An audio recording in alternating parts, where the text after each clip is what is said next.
Hi there, I hope that you're having a great day. I am Kelly and I'm coming on here today to talk to you about what we say and think about ourselves. So some of us are really guilty at putting ourselves down, or at least in my personal experience from my past, it's been much harder to love everyone else. And with being able to love everyone else without any problems, and then when you turn the looking glass back to yourself, I know I in past was very guilty of rehashing a conversation or a situation. I should have said this, I should have done this, I hope they didn't think I meant this, all of those type of things. Or even selling yourself short. So say, for example, you tell yourself that you're not good enough or you can't do it, or whatever other negative statement that you're attaching to you. That is actually programming your cells to respond in a certain way. So there are some changes that have happened as far as science. So there's something called epigenetics, and also through neuroscience, basically epigenetics is the cellular biology of it. And there's a gentleman by the name of Bruce Lipton, who you may have seen speaking on Gaia Network, for example. And he talks all about epigenetics, and that back in 1967, he was actually doing stem cell research, which most of us either weren't even close to being born, or had no idea what that was. And basically what happened is that he would take 3 different environments, as determined by the 3 different petri dishes. And in one environment, the cells, the genetically identical cells, I will reiterate, in one environment they turn to muscle, in another one they turn to fat, in another one they turn to bone. And his colleague said, hang on, wait a minute, that's impossible. That goes against everything we've already learned about cellular biology and epidemiology. And they said, recreate the same results. And he said, okay. So he did it again. Exact same results with the exact same environments that had been used the first time. And same thing, they were, baffled once again. That can't be, it goes against everything we've learned. And basically, they didn't really want to believe it. So he eventually said, okay, I'm not going to keep doing the same experiment and keep producing the same results, because obviously it's proving that this is true. And I'm not going to continue to teach. And he actually had tenure at 2 different universities that he left, and said, basically, I'm not going to teach a curriculum that I now know based on my own research to be false. So basically what he is proving is that the environment that we create determines how our cells either flourish or perish. And if we use neuroscience, Dr. Joe Dispenza is a great speaker on this, but there are many. There's also Dr. Norman Doidge, who discovered neuroplasticity and how basically the brain can change as we age. Hence why you may have heard, if we learn to either play a musical instrument or to speak another language where we're using a certain part of the brain, we're learning a new skill. What we're actually doing is we're creating a new synaptic connection. So our brain has all of these what are called synapses. They're like roots, basically, if you think about plants. They're dendrites, actually, or what they called, kind of like strawberry spread, and they spread out wide. It's the same thing that happens in your brain. So when you have a certain thought, those 2 fibers, they are coming together, and the more you have that thought about yourself, they eventually wire together. And when those synapses wire together, then realistically, they're going to have a pretty strong connection. So you want to be careful with that. So the more you reinforce the same thought, the stronger that circle or oval or whatever you want to call it, the stronger that circuit of judgment or whatever it happens to be becomes. And so basically, neuroscience proves that we can traumatize ourselves simply by our thoughts. So say, for example, you had an argument with someone or a situation that you were upset about afterwards. Just going back and thinking about that instance about which you were upset, or maybe you were afraid or whatever, your cells respond as if you are still in the midst of whatever that trauma was, whether even maybe say, you got beaten up or something like that as a kid, or who knows, maybe, some people have abusive parents. Any of those things can actually affect the environment in which your cells either flourish or perish. So basically, to give some lab studies that they did with mice, they showed a bunch of mice cherry blossoms, and as they were showing them cherry blossom flowers, they would administer an electric shock. And so that they began to draw a correlation between the cherry blossom flowers and the shock.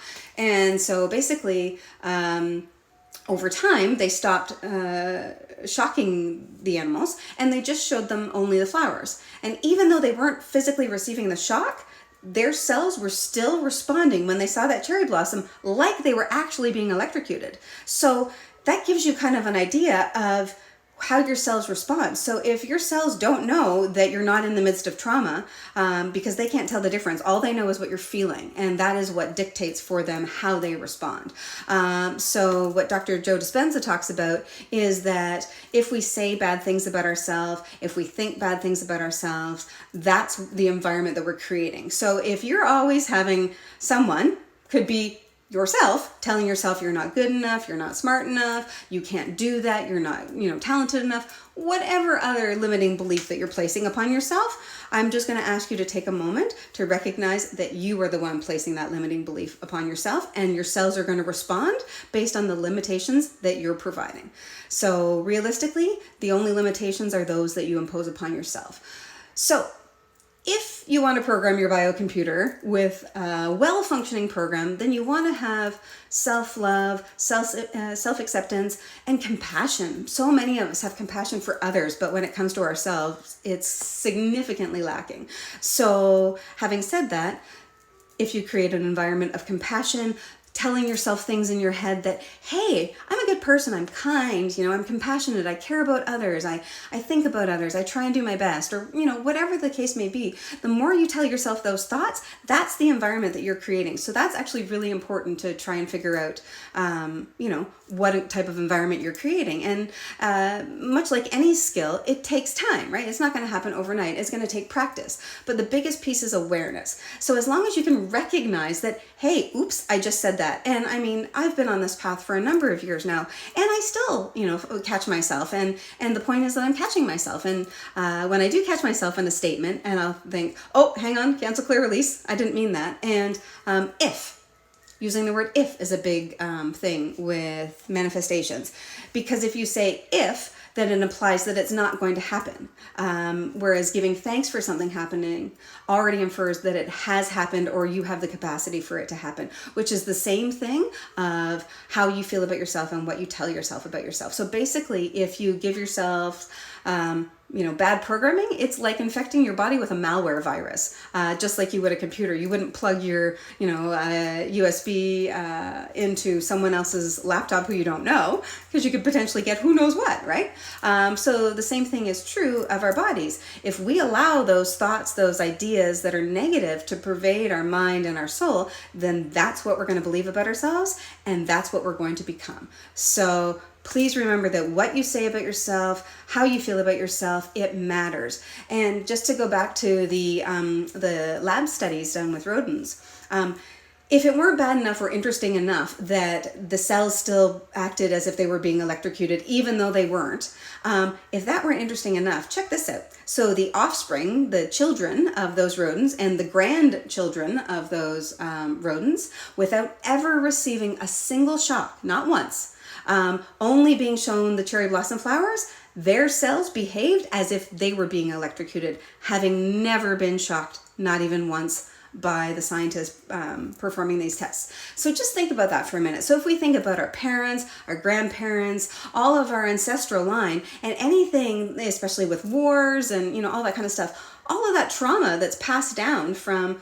one generation to the next. So same example, if you're someone who has children and you're saying bad things about yourself, according to Prevention Magazine, they've actually proven that your children can start to pick up those same habits, as in they will also self-criticize and put themselves down and have a low opinion of themselves if that's what the parent is showing them as a role model to them. So like I said, awareness is key. So if you catch yourself putting yourself down or saying something mean to yourself, then recognize it's going to happen and just take a moment and say, okay, I'm now aware of it. I'm going to change the wording around whatever message I'm giving, and I'm going to make it a positive one so that I'm creating a positive environment where my cells are going to benefit. I'm going to be happier and healthier physically. So that's a really big piece. So stop putting yourself down. And if you do that, you're programming your body with a malware virus. So if you can, try and have awareness and do your best to change those patterns. And like I said, every time you notice, just, flip it around and make it positive. And then There you go. It's a process, and it will take time. It's not going to happen overnight. It may not happen, in a month or even a year. It may take many years in order for this new programming. If you're thinking of that programming that we talked about with the neurons and the synapses in the brain, if you've had something that you've been thinking your entire life, and depending upon how long that is, how many years that is, think of how many years of strength that circuit has created. So if you think about it, trying to break that and create a new one becomes that much more difficult because that's already in place. So now you've got to do it enough that this one breaks down and we create a new one that's positive, healthy, and transformative. So thank you so much from me, Kelly, and from Reiki Releases. I hope that you have a fabulous evening and remainder of your week.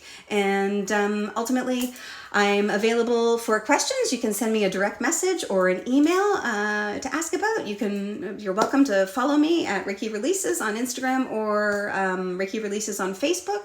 My website is reikireleases.com, and there's fairly extensive information about a whole bunch of different things, as well as the services that I offer. And I can actually help you through Reiki, which is a form of energetic healing, to help reprogram and to make it happen faster than it would if you were doing it only on your own, to reprogram some of those negative thought patterns that you might fall victim to.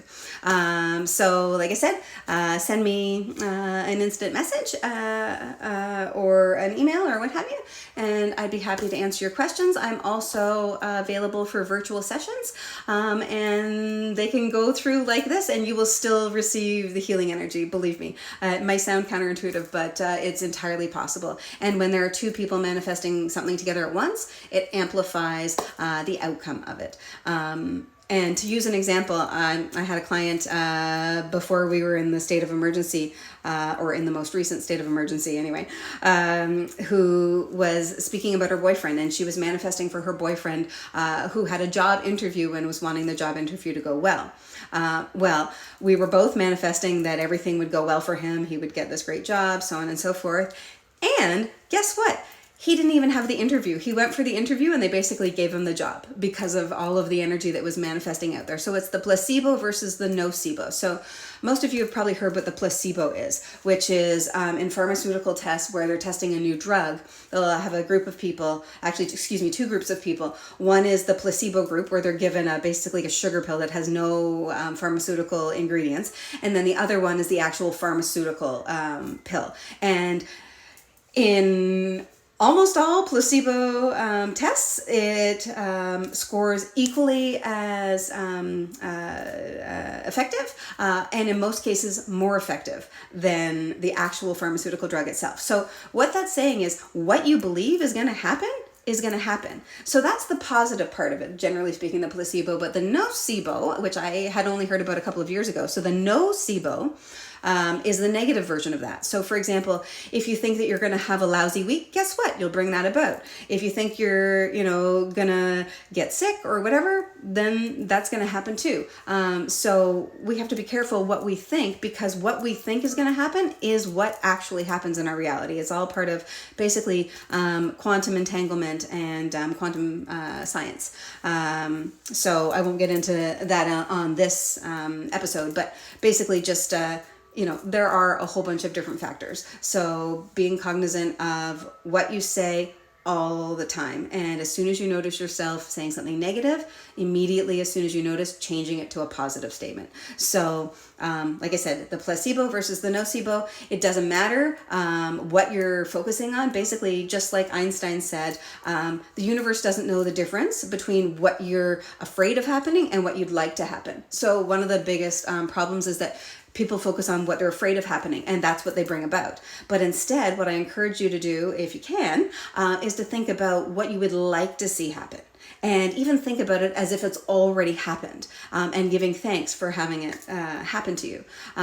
So, that's one of the ways. So with everything, it's what you believe, and faith is a very important thing, because that is part of the environment that you're creating for those cells. So if you want them to be happy, healthy, well-adjusted cells, then you need to create an environment that's peaceful, harmonious, self-loving, without judgments and all of those things. So you're welcome to send me a private message. I do private sessions, and they vary in length from 20 minutes to 2 hours.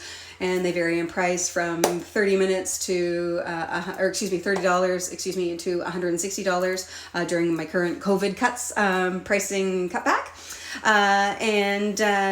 It can be Reiki, which can also include guided meditation, which can also include sound healing. Basically it's your session, and then you decide what we do. And we can even, if you are nearby and able to come in person once we're out of the state of emergency, then you're also able to do an in-person session, and we can go from there and pass it through to you as well. But if you have any questions, please let me know. I thank you for listening today, and hope that that's helped you at least a little bit to understand what we have the power to create in our own realities and the environment that we create for ourselves. And ideally, like I said, programming it with a positive,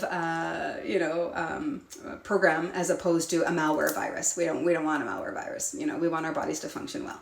So wishing you all the best, much love, much kindness, and gratitude. And from me, Kelly, and from Reiki Releases. And I look forward to seeing you soon, and I hope you follow. All right, take care. Much love.